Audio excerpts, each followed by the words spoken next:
Bang, I love you, Bang. Langgat ka.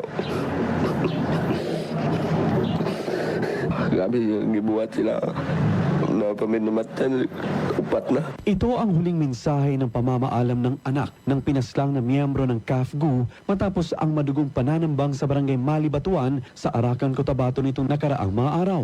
Sa isang panayam, ibinahagi ng anak ang matinding pait na nararamdaman, lalo pat ang kanyang ama na nakadestino sa barangay Dalag sa ilalim ng 72nd Infantry Battalion ay nagpaplano na sanang maglaan ng mas maraming oras sa pamilya. Ayon sa kanya, pangarap ng biktima na personal na alagaan ang kanyang magiging unang apo at magtayo ng isang tindahan sa kanilang bahay matapos ang kanyang serbisyo bilang paramilitary. Ibinahagi ng naulilang anak na batid ng kanyang ama ang banta sa kanilang buhay, kaya palagi siyang pinaalalahanan na huwag sasabay sa pag-uwi at huwag magpakampante sa paglabas. Inamin din ito na hindi sana uuwi ang biktima mula sa kanyang duty, kung hindi lamang dahil sa pag-aasikaso sa pagkamatay din ng kanyang lola na una nang nasawi sa parehong lugar.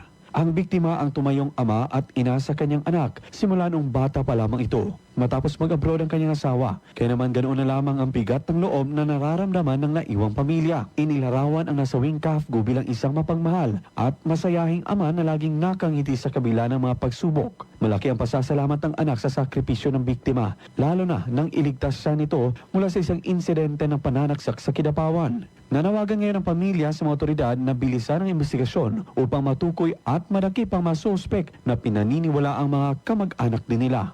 Tago-tago na sila eh. Di na sila patakop sa pulis eh. Kanan nga sa ilahan na. Tapos di sana sa pulis bahala na. Luigi Alan Tutor, NDBC, Bida Balita.